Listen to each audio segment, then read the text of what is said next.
नमस्कार, आप देख रहे हैं वीकी न्यूज और मैं दृष्टि उपाध्याय। कोरोना वायरस ने पूरी दुनिया में तबाही मचाई हुई है। जिधर देखो उधर हाहाकार मचा हुआ है। चीन के वुहान से शुरू हुए इस वायरस ने दुनिया के शक्तिशाली देश अमेरिका को भी बर्बाद कर दिया है। दुनिया भर में अब तक इस वायरस से 18 लाख से ज्यादा लोग संक्रमित हैं, तो वहीं 1,14,000 से ज्यादा लोग मौत हो चुकी है। तो वहीं दूसरी तरफ कोरोना वायरस से मौत होने वाले व्यक्तियों के अंतिम संस्कार को लेकर भी लगातार विवाद छिड़ा हुआ है। कहा जा रहा है कि संक्रमण को रोकने के लिए शव को जलाना ज्यादा ठीक है, मगर मुस्लिम समुदाय के लोग इस बात से बेहद नाराज हैं और वो शवों को दफनाने के लिए अड़े हुए हैं। इसी बीच मुसलमानों की शवों को दफनाने वाली जिद को लेकर श्रीलंका सरकार ने बड़ा फैसला लिया है।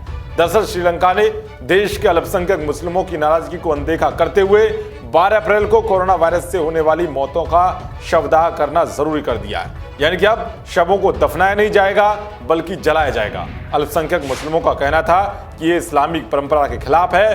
कोरोना वायरस से होने वाली मौतों को लेकर मुस्लिम धर्म की ओर से एक विशेष प्रकार का विरोध देखा जा रहा था, जिसे लेकर श्रीलंका की सरकार ने अपना फैसला स्पष्ट कर दिया है। श्रीलंका के स्वास्थ्य मंत्रालय के आधिकारिक गजेटियर में कहा गया है कि शव को 45 से 60 मिनट की अवधि तक 800 से 1200 डिग्री सेल्सियस के तापमान पर जलाया जाएगा। श्रीलंका में अब तक कोरोना के संक्रमण से होने वाले 7 मौतों में से 3 मुस्लिम लोगों की मौत हुई है। इनके रिश्तेदारों के अपार विरोध के बावजूद शवों का अंतिम संस्कार किया गया। रविवार को श्रीलंका के स्वास्थ्य मंत्री पवित्रा ने कहा कि जिस व्यक्ति की मौत कोरोना वायरस से हुई है या फिर ऐसी आशंका है, उसकी लाश का अंतिम संस्कार किया जाएगा। मुस्लिम समुदाय के तमाम विरोध के बावजूद भी स्वास्थ्य मंत्री ने साफ शब्दों में कहा है कि वो शवों के अंतिम संस्कारों के आखिरी फैसले को परिवार और मजहब पर छोड़ने की इस मांग को कोरोना वायरस के संक्रमण की असीमित क्षमता को देखते हुए रद्द कर रहे हैं। इसके पीछे श्रीलंका सरकार ने यह भी तर्क दिया है कि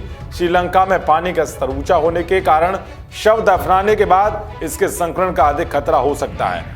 इस फैसले के साथ ही श्रीलंका सरकार ने मुस्लिम समुदाय की उन आपत्तियों को खारिज कर दिया है जिसमें आपत्ति जताई गई थी कि दाह संस्कार इस्लामी पारंपरिक दफनाने के संस्कार का उल्लंघन करता है और इसकी इस्लाम में मनाही है। इसके साथ ही श्रीलंका मुस्लिम कांग्रेस के नेता रूफ हबीब की ओर से ऐसे मुस्लिमों के शवों का अंतिम संस्कार करने जिनकी मृत्यु कोरोना वायरस के कारण हुई हो, संबंधित प्रस्ताव को कल ही एक सर्वदलीय बैठक में खारिज कर दिया गया। ये प्रस्ताव इस कारण भी खारिज कर दिया गया क्योंकि ये विश्व स्वास्थ्य संगठन की ओर से क्वारंटाइन संबंधी जारी किए गए निर्देशों का उल्लंघन करता है। इस फैसले के बाद श्रीलंका में मुस्लिमों का प्रतिनिधित्व करने वाली प्रमुख राजनीतिक पार्टी ने सरकार पर मजहबी अनुष्ठानों और परिवार की इच्छाओं की घोर अवहेलना का आरोप लगाया है। वैसे आपको ये बता दें कि हाल ही में उत्तर प्रदेश शिया सेंट्रल वक्फ बोर्ड के चेयरमैन वसीम रिजवी ने कहा था कि अगर कोरोना वायरस से किसी मुस्लिम व्यक्ति की मौत हो जाती है तो उसे कब्रिस्तान में दफनाने की जगह उसे शव को जलाकर उसका अंतिम संस्कार किया जाना चाहिए। इसके पीछे उन्होंने तर्क दिया था कि अगर उस शव को दफनाया जाता है तो कोरोना वायरस के फैलने की आशंका बनी रहती है।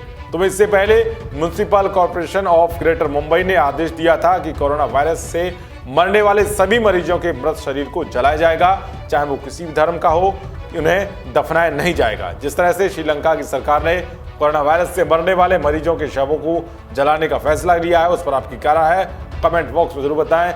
देश और दुनिया की तमाम खबरों को पाने के लिए देखते रहिए वीकी न्यूज। शुक्रिया।